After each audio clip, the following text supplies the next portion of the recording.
Top of the morning. Top of the morning, look. Tell a quick story about these gang stalkers and how they be doing. I got, off and on, I got 7 years worth of stories, man. These people crazy. So look, so check this out. But this one right here is when I first realized that it was next level. Like it hit my mind like, it's something else, this different. Okay, so check this out. Boom. I was on Facebook. I was on social media back then on Facebook. I can't remember. It's 2019, so I can't remember if it was I got some DMs or some people posted something. But basically, the narrative that they put out first was, "I'm gonna die. Boom. He gonna be dead. He gonna be dead. He ain't gonna make it to the new year." That's the narrative, right? So, boom. So when I realized, dang, okay, everybody talking about me, right? So I'm a little bit spooked, right? So boom, probably like a day or two later, boom, I noticed I pulled into the Walmart, this car followed me in, this dude, he get out, look real menacing, right? And then, so I get back in the car, boom, I drive off, go to another Walmart, boom, I see the same dude. He didn't follow me to that Walmart. So that's when I first noticed, like, damn, somebody following me. Boom. So that whole day is different cars following me. Then by nighttime, it's a bunch of them following me. So now I'm really spooked, scared, right? So check this out. So the next day, I can't even remember how I slept or where I stayed at that night. It is 2019. So anyway, that next day, I go to my auntie house, not knowing that she with the program too. I ain't even knowing at this time. I didn't know. So I go there, I go to my auntie house and I'm telling her, like, what's going on. And she like, I called some people, they on the way. They on the way. Hold on, let me rewind. Okay, so boom, all that the day before, cars following me around. I had just got a Dodge Charger, the Hemi joint, nice, right, off the lot from the Chevy, from the Dodge dealership. So I can't remember. I probably had it a couple weeks or something. So it's basically a brand new car. So I go to the dealership. And I'm asking them, like, no, before I went to the dealership, I went to this little mom and pop shop. And I had the dude like lift my car up on a rack, and we looking up under it and stuff, looking for like a tracking device. Looking for a tracking device. No tracking device, can't see no tracking device, right? So boom, so my auntie, she had met me over there because I was on the phone with her. She met me over there. Boom, she tried to make it seem like I'm tripping, right? So boom, so cuzzo, I think he only charged me like $20 to lift the car up. So anyway, boom, I give him the money. Then I go to the Dodge dealership and I'm asking them like, but mind you, these cars still follow me around. So mind you, he like, at the dealership, they like, take my car to the back. The dude that worked at the dealership, he acting real weird and funny and stuff. Boom. So it taking long to get my car back. So while I'm in there, people coming in there and like this real sinister, menacing look. There's a bunch of people in the waiting area, in this big waiting area at this Dodge dealership. I done been in some dealerships. I done got a few cars in my life. I ain't never seen this many people, and they looking real like trying to scare me, because remember, it's the narrative that I'm gonna be dead before the new year. So they looking real sinister and menacing, boom, trying to scare me, right? And it's working. It's working. They feed off that fear. Once they see you scared, that's why this few weeks ago, man, I was, whatever, get the hell away from me. They got the hell on to it, because they done did it so many times, I wasn't like, I'm yawning and shit, like, it's stupid. So anyway, but this time, when it first started happening, I didn't know what it was. It's working, man, I'm spooked. They all in the car dealership. People with the car dealership, they acting weird because they in on it too. So I tell dude, I'm like, man, get my car, I gotta go. The dude act like he didn't want to get my car. So this one big dude, had to be about 6'3", 6'2", 6'3", but he heavy, he like big. Like a big dude, like he probably could have played football or something. So anyway, he coming there and he giving me that look, looking real menacing, like they waiting on me to leave, right? So they could basically just start back following me, but ain't gonna do nothing. At that time, I didn't know though. Just follow. That's all they want to do is follow me. So if I remember big dude, right? So check this out. So I go to that little bit later, I go to my auntie house.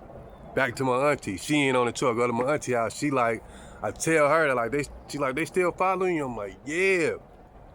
Boom.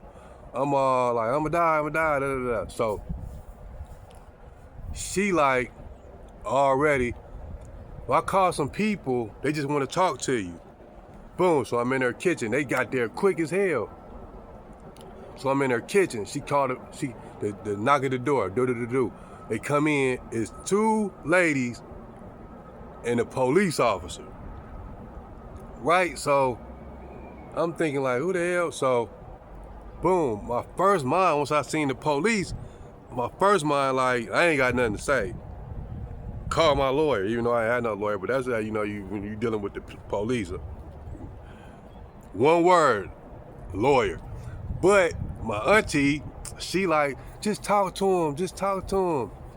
Tell him what's going on. Just talk to him. Tell him what's going on. She begging and pleading for me to, man, I swear to God, as soon as I say, they like, yeah, what's going on? As soon as I say, I'm reluctant to say a word, but as soon as I say,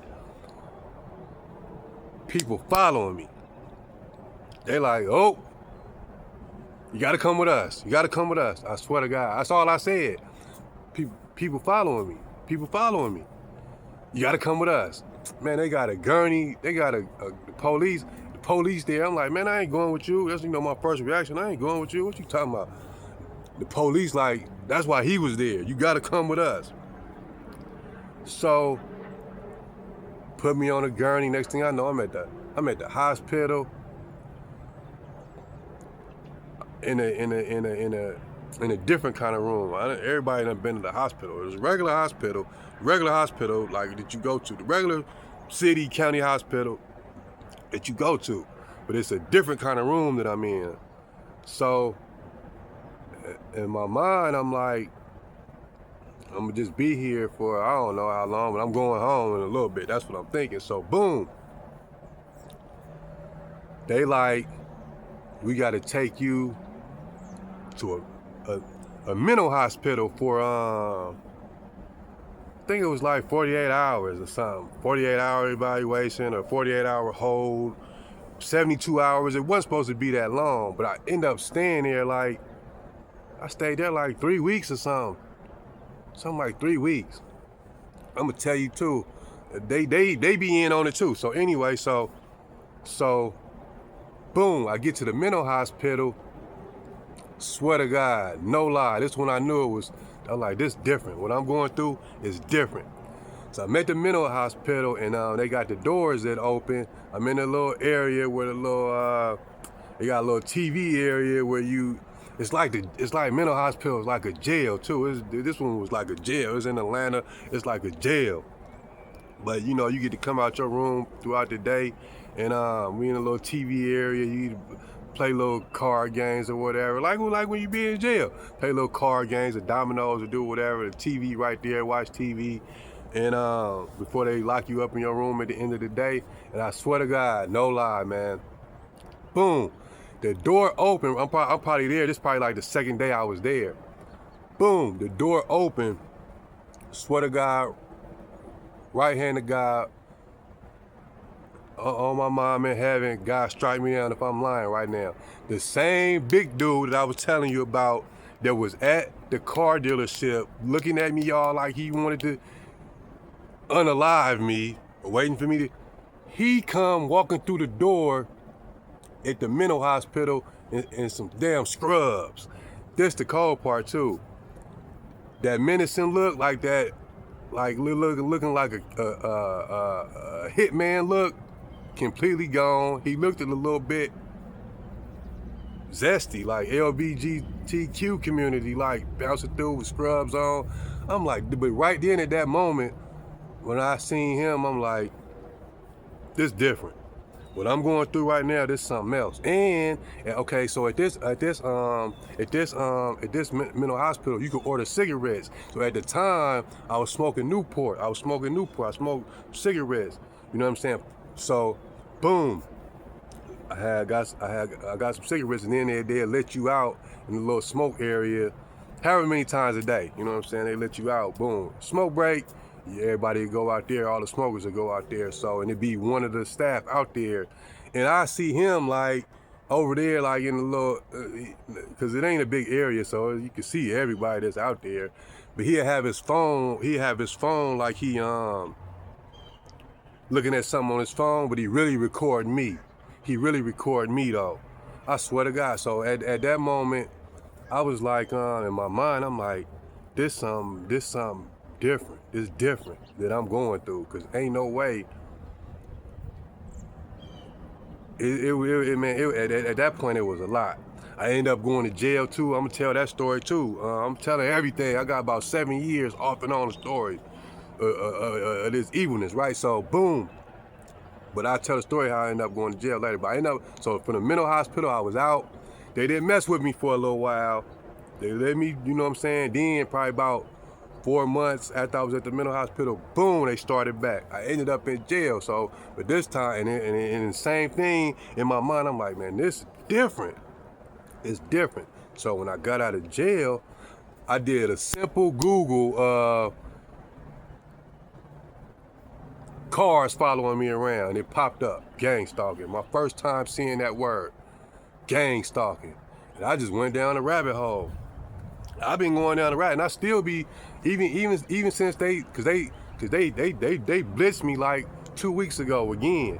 They blitzed me with the whole, you know what I'm saying? But it was ineffective this time. But so I made this channel, and I've been back, you know, in the algorithm, and I learned a new word, honeypot. You know what I'm saying? You go down the rabbit holes, you learn different stuff. I learned like a week ago what a honeypot is. But I say that to say this. I realized, like, boom, this is something different. I did a simple Google, and it popped up, gang stalking. And then I start watching videos and listening to other people's testimony, and it really helped though.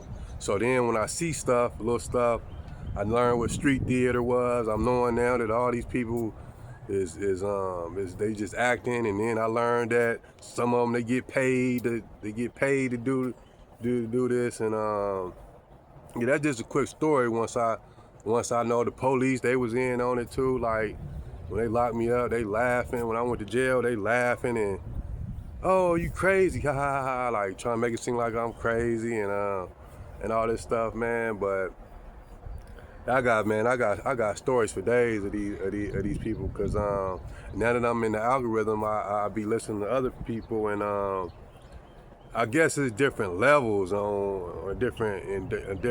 I guess whoever put a trigger on you, I guess it depends on how much money they spend, how much power they got, as to the levels of people or the levels of I don't know the word I'm looking for, but the people involved are because I guess power that I want to use, because the police, the mental hospital people, was like everybody was involved. But I swear to God, man, big dude come through and at the car dealership, he looking like a stone cold, like he'll rip your head off. Man, when I was at the mental hospital, when I seen this big cupcake coming through the doors with them scrubs on, ain't nothing. I ain't knocking no dude that work in medical that got, but it's just his whole bounce, his demeanor. It was a little zesty, man. And I'm like, man, this the dude that I was, you know what I'm saying, that had me.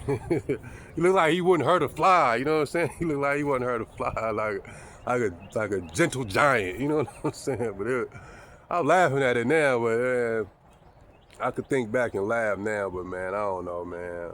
I just had to share that, man. I don't know. I got a bunch of different little stories, man. But anyway, man, I'm finna do what I do, man. Tapping out, man. God bless, man. Have a good day.